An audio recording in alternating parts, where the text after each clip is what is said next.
Welcome, guys, to Geekborn, and this is the fifth flick of Christmas, and it's the second night of Hanukkah, which arguably is not Christmas, because two completely different holidays celebrated by different people. But I want to be inclusive during these flicks of the holidays, and there are several Jewish people in show business. My favorite loves to talk, or more specifically, sing about it quite often. Put on your yarmulke, here comes Hanukkah. So much funaka to celebrate Hanukkah. Hanukkah is the festival of lights. Even ended up making an animated musical about the holiday.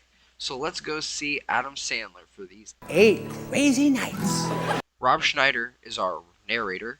Rob Schneider was an animal. Then he was a woman. And now Rob Schneider is a stapler.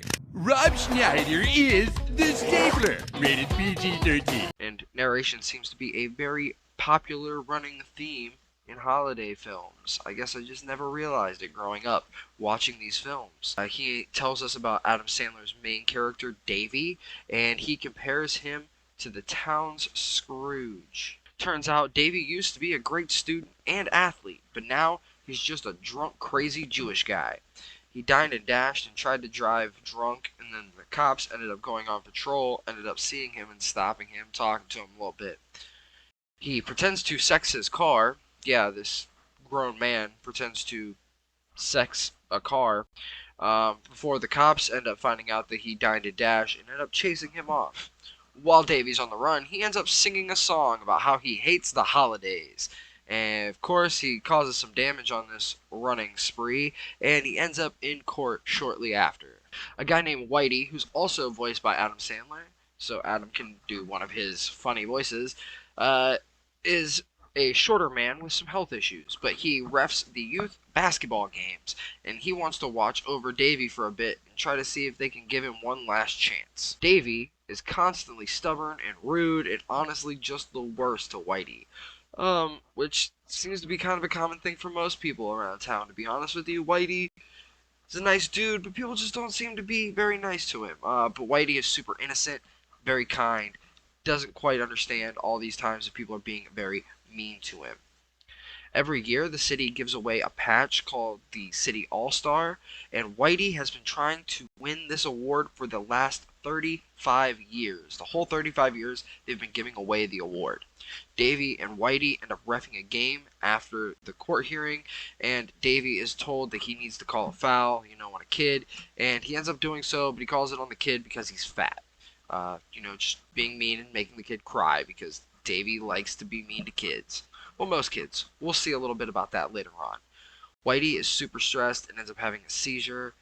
Shortly after that, game ends, and we end up going to the mall because that's Whitey's favorite place in the world.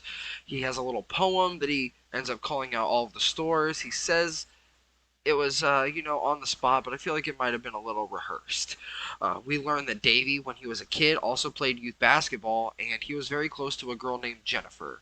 Jennifer, being an adult now, recently moved back to town with her son after her husband ended up leaving her. Davy ends up getting dropped off at his home by Whitey shortly after all of this stuff, and he ends up just being a complete ass to Whitey the whole time. Whitey is stuck in the snow out in front of Davy's tiny little trailer. We see Davy go inside, and we see him with an envelope, and it looks like it's from his parents, implying that something might have happened to them at some point previously.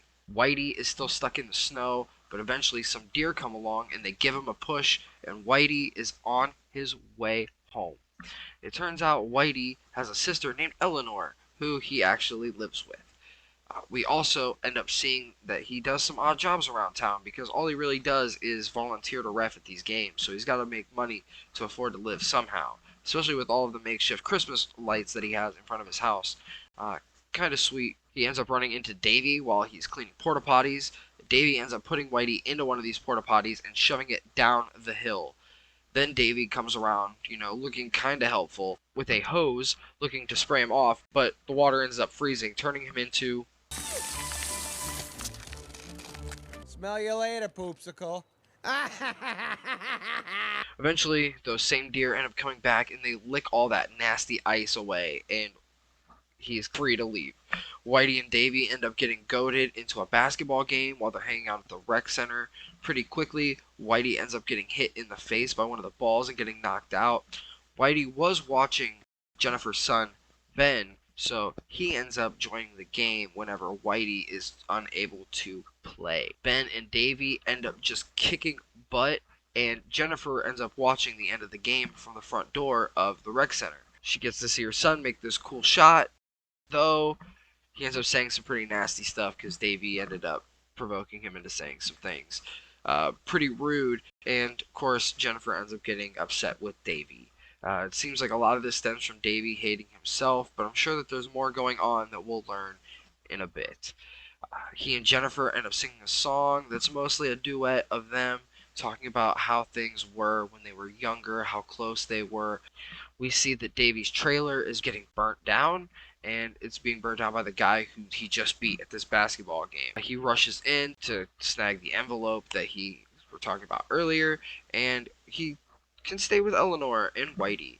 Of course, he goes through and he has to do all of this, change his whole entire life because they have rules at Whitey and Eleanor's house, and Whitey sings a song about it, calling anything that's improper a technical foul because Whitey just loves the sports. Davey manages to make the best of the situation though, and you can even tell that he's having a pretty good time throughout a lot of it. They all end up going ice skating, and we learn that Whitey is actually a really good ice skater. He can hardly walk most of the time, so it's very fun to see him be able to skate around on the ice. Learn that Davey was the star of a miracle basketball game where his team ended up winning because they let most of him take the shots. Whitey is telling the story, but after he tells them about the winning, Davey tries to stop the story because he doesn't want to tell the ending.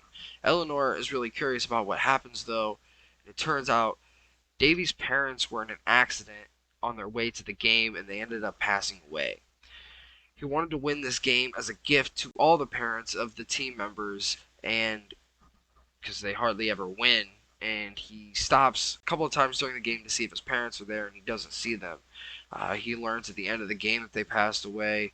He was only like 12 years old. He didn't know how to deal with these emotions. He obviously still doesn't know how to deal with these emotions. That's why he's such an asshole and so mean to everybody all the time. So ridiculous. And to top it all off, it happened during Hanukkah, which explains more of why he dislikes the holiday. Everybody's around their families, but at that time of year, his family was taken from him. And he ends up lashing out at everybody. This leads to him getting kicked out of Whitey's house. The big banquet, though, is that night where they're going to announce the winner of the City All-Star. So the deer end up showing up at Whitey's house to help him and Eleanor get ready for the banquet.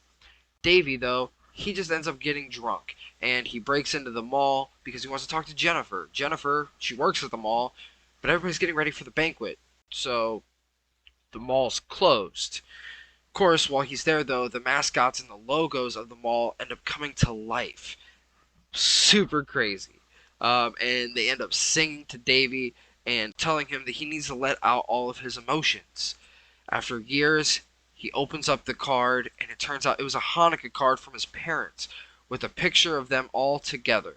And he finally gets to grieve in a proper way. The cops show up, though, because he broke into the mall. Still a crime. He's probably going to end up in prison after all of this, but he cuffs the cops together, and he ends up running away. All the cops are on the lookout for Davey, and it looks like he may end up get on this bus and try to escape town. We get an extended scene of all of the citizens, or most of the citizens around the town at this banquet just laughing hysterically at this kind of awful joke that the mayor says. It's probably just to make him feel good, but whatever. While passing the banquet, they end up hitting a stray thumbtack, and it popped all 8 tires in the back of the bus. Davey realizes that this is why he has to go through and apologize. He watches the patch winner get announced, but it wasn't Whitey. Now Whitey feels super bad, and Davey had already told him that he was basically worthless, and he just feels like this is the worst. So he ends up leaving. Shortly after he leaves, Davey comes in, promptly gets arrested, but he ends up wanting to talk about everything. And Jennifer convinces them that needs to talk because I guess she sees that he's got to have a change of heart. He defends Whitey, does so in a song, and honestly, this song slaps. This is the best song in the movie, hands down. No doubt about it. Everyone realizes that they had wronged Whitey in some way, basically, while listening to the song. Whitey ends up at his favorite place in the whole world, the mall, and he talks to the mall like it's a person. And he talks about the loss of this patch this year. We really thought he was going to finally win. The mascot and the logos, we see them, they look kind of sad. But Davy shows up to the mall and he apologizes. The whole town ends up coming with him too. And they give Whitey his big moment. And he ends up receiving the 35th annual City All-Star patch. But not just that. The other people that had won the award in the previous years decide they need to give him the patch too. So they end up throwing their patches down. Davy and Whitey have a very sweet moment. I shed a tear. It was sad. And then Davy and Jennifer just kind of end up together. Probably very fittingly, honestly. Whitey then has, quote, "Don't worry, folks. Whitey's okay. This is the happy seizure of my life." See, I told you. And the credits are accompanied by the Hanukkah song number 3. You don't have to be Jewish to enjoy the holiday, to quote Whitey. This is always a ton of fun, and it's got lots of heart mixed in with the crude humor. You know, Adam Sandler style. Honestly, you can't blame the guy. He knows what he's doing. Some of the jokes seem like they might be a little out of date. The special is like 20 years old, or the movie's 20 years old, almost at this point. Whether you're Jewish or not, I think you need to come in and experience these. Remember, some of us are born geeky. You have a good one. And happy Hanukkah.